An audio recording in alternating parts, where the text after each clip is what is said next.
नमस्कार। और इस संध्या की वेला में मैं बहुत बहुत स्वागत करती हूँ आप सभी का। देखिए, शब्दों ने और स्वर ने कैसे हम सभी को एकजुट कर दिया है। कितनी कितनी महत्ता है शब्दों में और स्वर में। मैं सबसे पहले क्रिएटिव हिस्ट्री ट्रस्ट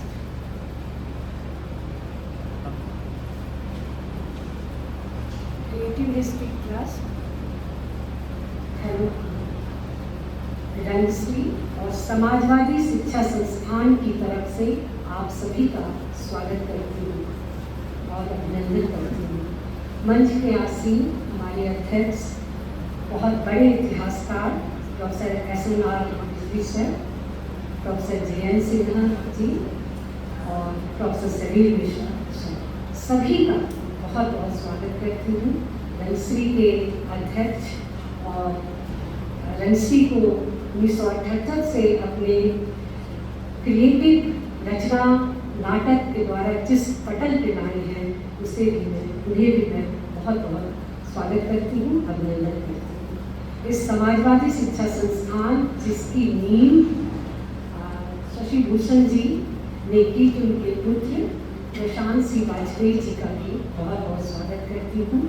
और यहाँ पर सभा में उपस्थित मेरे मित्र, मेरे सीनियर अग्रज और प्यारे बच्चे सभी का मैं अपने दिल से बहुत बहुत स्वागत करती हूँ। सभी का नाम लेना तो नहीं, आशीष जी बैठे हैं, उदय जी, राजन जी, विनोद जी और तमाम जो रह गए हैं, मीरा आई है, समीक्षा और पूनम जी और अदिति जी, माधुरी जी, सभी का बहुत बहुत अभिनंदन करती हूँ।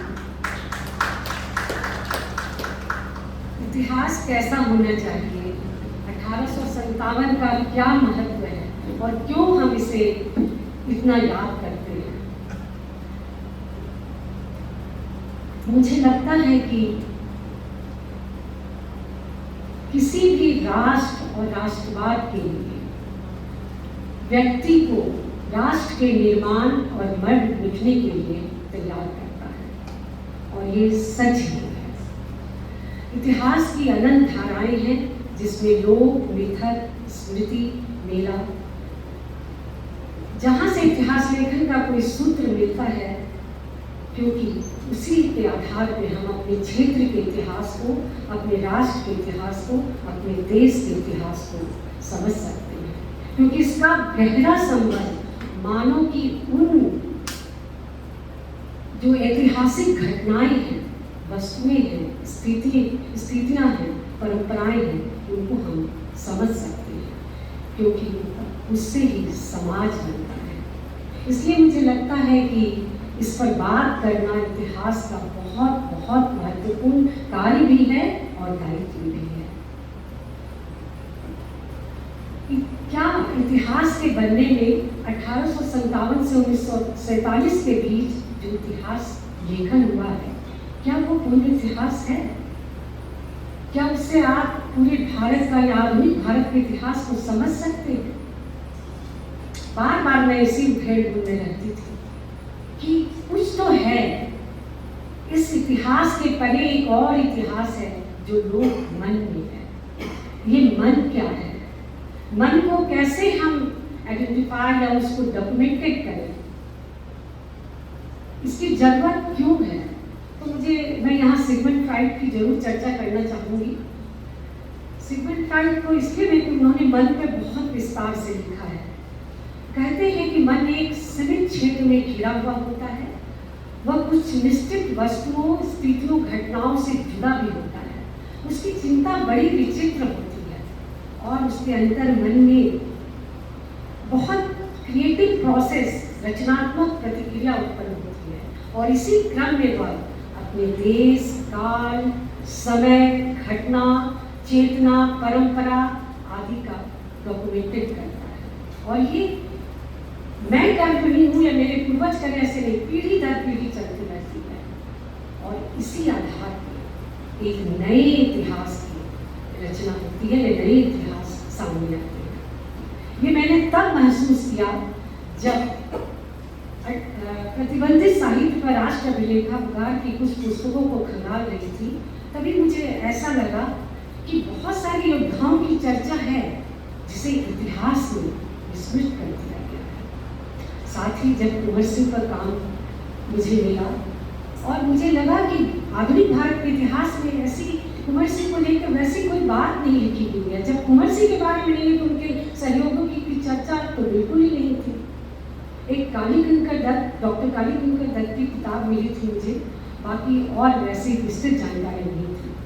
और तब मैं उस क्षेत्र का दौरा किया और वहाँ मुझे जाकर ऐसा लगा कि कुंवर सिंह का गढ़, कुंवर सिंह का हाथा, कुंवर सिंह की पीढ़ियाँ और खासकर ग्रामीण जन एक अलग कुंवर सिंह की छवि उभर के आती है। ऐसी छवि जो डायलॉग करना चाह रही है, संवाद करना चाह रही है। उस संवाद का इतिहास में स्थान नहीं है, मिसिंग है।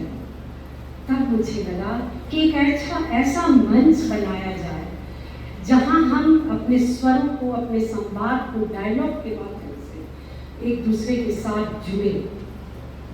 और तभी मैंने 2005 से लगातार रंगश्री के बैनर के तले कुंवर सिंह पर व्याख्यान कराने का ठाना और ये लगातार चलता रहा। और गांव में जाकर के कार्यशाला बनाई। आपको जैसा कि पता है कि बक्सर का क्षेत्र जो है बड़ा ही, उसकी मिट्टी में संघर्ष छिपा हुआ है, चाहे वो मगध चंद्रगुप्त मौर्य का संघर्ष हो या चौसा का युद्ध हो या आप 1857 का संघर्ष हो, तो आपको लगेगा कि यहाँ कितना बक्सर का युद्ध बल्कि कितना बड़ा संघर्ष हुआ है। लेकिन जैसे आप मेरठ को और बैरकपुर के युद्ध को देखते हैं, उसी तरह दानापुर का संघर्ष भी बड़ा महत्वपूर्ण है। तो ये तीनों को जोड़ के देखने की जरूरत है। तो क्रिएटिव हिस्ट्री वो ग्रामीण जन की पीड़ा, बेचैनी और संवेदना को पकड़ने की कोशिश कर रही है, उसे जोड़ने की कोशिश कर रही है और इसी दिशा में ये कार्य लगातार हो रहा है।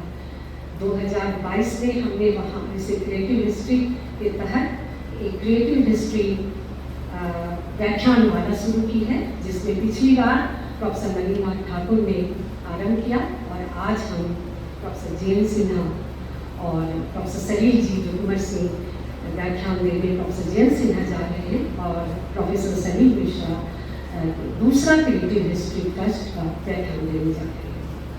मैं थोड़ा सा गांव के बारे में बता के, क्योंकि हम लोग सुनने के लिए बेचैन हैं, लेकिन थोड़ा सा गांव की चर्चा करना मुझे जरूरी लगता है कि ऐसा नहीं है कि भारत में गांव पर काम नहीं हुआ। उसके पहले यूरोप में बहुत काम हुआ, जिसमें 2-3 मैं नाम लेना चाहूँगी, जिसमें है वाल्टर हॉजर और आपके कॉलिन हॉकिंस, मार्क ब्लॉक, ये सभी को देखते हुए गांधी जी और खासकर हजारी प्रसाद द्विवेदी भी अपने लेखन में इन ऐतिहासिक युद्धों की चर्चा करते हैं। तो उनको ये नए फिर से डॉक्यूमेंटेड करके सामने लाने की जरूरत है। और मैं ये कहना चाहती हूँ कि आजकल इतिहास में साहित्य ने धीरे धीरे आवाजाही शुरू कर दी है। बहुत लोग इसे नहीं मानते हैं जो पहले का इतिहास लिखा गया, लेकिन मुझे लगता है जो साहित्य में समय भी है, भाषा भी है और इतिहास भी है, तो आप उसे इतिहास में क्यों नहीं ले सकते? इस पर थोड़ी दृष्टि आज जरूर प्रोफेसर सलील मिश्रा डालेंगे, जो मैं सुनना चाहूँगी, क्योंकि मुझे लगता है साहित्य में प्रेमचंद भी उस समय को डॉक्यूमेंटेड कर रहे थे, रविन्द्रनाथ टैगोर कर रहे थे, सखाराम गणेश देशकर कर रहे थे, महेश नारायण कर रहे थे और अमित लाल नागर कर रहे थे और गांधी जी कर रहे थे। तो क्यों नहीं इनके डॉक्यूमेंट को हम इतिहास में लाने की कोशिश करते हैं? और भाषा का महत्व तो बहुत ज़्यादा है।